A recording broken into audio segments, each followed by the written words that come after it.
Մեծարգո վարչապետ, հարգելի փոխնախագահներ, սիրելի գործընկերներ, սիրելի հայրենակիցներ, ճիշտ ասած նպատակ ունեի թվերով ներկայացնել իրավիճակը, բայց մեր հարգելի ընդդիմադիր գործընկերները այլ ուղղությամբ տարան խոսակցություն եւ որոշ բարձաբանումների կարիք եմ տեսնում։ Մասնավորապես պարոն Մինասյան, որ նշում է, որ այս քաղաքական ուժը, մյուս քաղաքական ուժը ավելի ուժեղ են, բայց ժողովուրդը լավ խոսք ունի, ասում է ճտերն աշնանն են հաշվում եւ հունիսի 7-ին կերևա ժողովրդի ընտրությունը եւ այդ խնդիրները թե ով ումից է ուժեղ կորոշի հայ ժողովուրդը։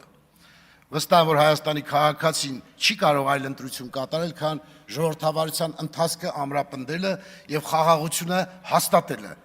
Չկա հայ մարդ, որ չգնահատի այս պահին Հայաստանի Հանրապետությունում փաստված խաղաղությունը։ Բոլորն են տեսնում, որ 2024 թվականից մինչև այսօր ոչ մի զինվոր չի զոհվել թշնամու գնդակից, հակառակորդի խոցումից։ Եվ այս փաստը չես կարող աչքերդ փակել եւ ասել չեմ տեսնում, որ ասում եք ինչ արդյունք կա, թվերը չեն կարևոր։ Այո, շատ դեպքում թվերը կարևոր չեն, բայց արդյոք իրականությունն էլ կարևոր չի։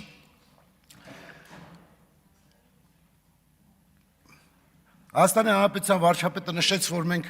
բացթողումներ ունենք արդարադատության ոլորտում, ժայռային ոլորտում։ Լիովին համաձայն եմ, կիսում եմ այդ մտահոգությունները։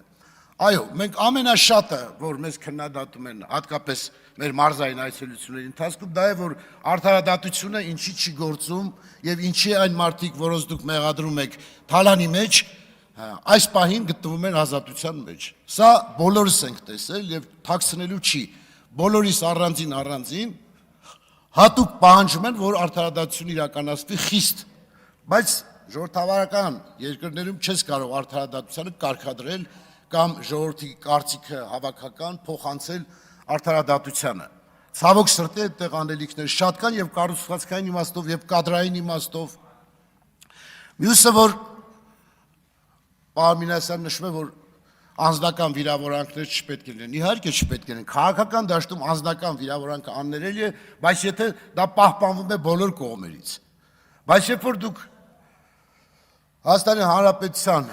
ժողովրդի կողմից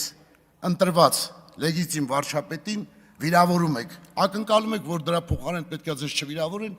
չպետք է անձնական դաշտ մտնեն։ Դուք մտնում եք անձնական դաշտ, վիրավորում եք մարդկանց ընտանիքի անդամներին, ցավ եք պատճառում իշխանության ներկայացուցիչներին եւ ակնկալում եք ձեր նկատմամբ հարգանք եւ անձնական վիրավորանքի բացակայություն, բացառում։ Չի կարող այդպես լինել։ Իհարկե շատ ցանկալի կլինի, որ քաղաքական գործիչը կարողանա ժողովրդավարության այնպիսի մի դպրոցներ անցնի, որ կարողանա նույնիսկ այդ ժամանակ զուսպ պահել իրեն, բայց դա դժվար է եւ մարդկային է, որ հաճախ չեն կարողանում այդ զսպվածությունը դրսեւորել։ Բայց ակնկալել վիրավորելու դեպքում վիրավորանք չստանալ, ուղղակի զարմանալի է, որ ասենք այդ հույսով ուզում եք վիրավորեք։ Մյուսը, որ ասենք մենք հաճախ նայում ենք զարգացումների վերաբերյալ պարոն Մինասյանն ասում է տեսանելի չի, բայց տեսանելի չի օրինակ որ 3500 Հայաստանի Հանրապետության քաղաքացի անվճար բնական տուն է կառուցում։ Տեսանելի չի։ Ես հետաքրքիր բան ասեմ, օրինակ մենք որ հաճախ նայում ենք կամ կարդում ենք կամ գովազդներ են լինում, որ Իտալիայում $25000 են վճարում այն քաղաքացուն, ով կգնա եւ կապրի այսինչ գյուղում։ Մենք ասում ենք, այ քեզ բան, մարդուն փող են տալի, որ գնա Իտալիայում ապրի, բայց Հայաստանում 40000-ից 50000 են տալիս, որ ինքը իր համար տուն կառուցի։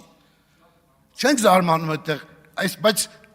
միշտ մտածել ենք, ոնց կլինի, որ կարող է Իտալիայի մի լքված գյուղում, քանի որ լքվածություն կա, $25000 փող են տալի, տալիս ենք։ Սա զարմանալի է եւ ասեմ մենք մեր բոլոր հանդիպումները մեր գործընկերներին ուղղակի ապշում են, որ նման բան հնարավոր է անել Հայաստանի Հանրապետությունում եւ սա պետք է ուղղակի չտեսնելու համար կույր լինել էլ բավարար չի։ Պետք է ուղղակի գիտակցություն չունենալ չտեսնելու համար այն բարեփոխումները, որ կառավարությունը արել է, անում է ամենօրյա ռեժիմով։ Թերությունները բավականին շատ են, ասում եք մոնոպոլիաները պարոն Խաչատրյան, բանով Ադրբեջանից 5% ընդամենը վառելիք ստանալով մոնոպոլիան չի ավարտվում։ Մոնոպոլիայի կառուցվածքն է փոխվում։ Այսինքն ես ասեմ ձեզ, որ ոչ թե համաձայն եմ, ոչ թե ես վարչապետի ասած պաշտպանում եմ, ձեր ասածը քննադատում եմ։ Ես ասում եմ հետևյալը, ոչ թե 5%-ով փոխվում է մոնոպոլիան կամ խաղացողները, դուք ճիշտ եք ասում, որ ներկրողներ նոր խաղացողներ չէ եւ մոնոպոլիայի կառուցվածքը չի փոխվում, բայց փոխվում է ներկրման մոնոպոլիան։ Այսինքն եթե կարող էին բերել միայն Ռուսաստանի Դաշնությունից, հիմա կարող են բերել նաև Ադրբեջանից, Ղազախստանից, Թուրքմենիայից, որովհետև այդ երկաթուղին յոթ է աշխատում Վրաստանով, Ադրբեջանով։ Այո։ Միայն Ռուսաստանից շատ փոքր քանակով բերվել է Ռումինիայից եւ Բուլղարիայից ժամանակի ընթացքում։ Եվ Ռուսաստանում ձևավորված մաֆիոզ կառույցը այնպիսին է, որ որոշակի վրացական մաֆիոզ կառույցների հետ համատեղ հայկական մաֆիայի հետ աշխատելով այնպիսի մի ուղեր ընտրված, որի մասին բոլորս գիտենք, որ այլ որևէ մեկը չէր կարող մեկ մեքենա վարելիք ներկրել։ Բոլորին է հայտնի։ Եվ հիմա այդ միֆն ենք որ քանդում, հաջորդ էտապում բազմաթիվ խաղացողներ կլինեն։ 30-40 ընկերություններ կմասնակցեն վարելիքի ներկրման եւ դուք եւ ես ականատես կլինենք։ Այսինքն քայլը արված է, ճանապարհը բացված է, խաղացողները կներգրավվեն։ Հաստատ ասում, մի տարի հետո դուք այլ պատկեր կստանաք վարելիքի շուկայում։ Ես գիտեմ, բայց ասում եմ կփոխվի դա։ Ես եմ ասում ձեզ։ Եվ վստահեցնում եմ, որ կփոխվի, եւ նաեւ ասեմ, որ կառավարությունը այն քայլերը, որ արվում է, իսկապես դա շատ լուրջ քայլեր են Հայաստանի պես փոքր երկրի համար, որովհետև մենք արտաքին, քաղաքական, լարվածության պայմաններում եւ պատերազմը նոր հաղթահարելու պայմաններում ակնկալ ենք, որ միանգամից դրախտ կստեղծվի Հայաստանի Հանրապետությունում, իհարկե այդպես չէ, բայց որ որևէ մեկը ցանկացած հայ մարդ իր կյանքում, իր կենցաղում փոփոխություններ տեսնում է, վստահեցնում եմ, որ տեսնում է դրական իմաստով։ Կանթերություններ, նշեցինք արդարադատության, ջրային տարբեր հարցերում անելիքները շատ են։ Այո, ընդունում ենք նաև, որ շատ դեպքում ասֆալտի որակյալ ասֆալտ չի արվում, բայց նաև իմ ուսումնասիրության արդյունքում պարզվել է, որ դրանք որևէ մեկը չեն ընդունվել եւ չեն վճարվել։ Այսինքն որը որ կա, մենք տեսնում ենք բարձրորակ ասֆալտ, դրանք նորմալ կատարած աշխատանք են եւ վճարված են։ Բայց Երևանից Վայոց ձորի այս ճանապարհի ընթացքում քանի տեղ ես որ հետաքրքրվել եմ, չեն վճարել եւ այդ ճանապարհաշինական ընկերությունները մեծ ծախսերի տակ են այս պայն եւ բավականին խնդիրներ ունեն։ Այսինքն որակի իմաստը դա մի օրվում չի լուծվել, բայց ստանդարտները, որ նշեց վարչապետը, ստանդարտները դրված են։ Այլևս ստանդարտներից ներքև իջնել չի լինի եւ այո,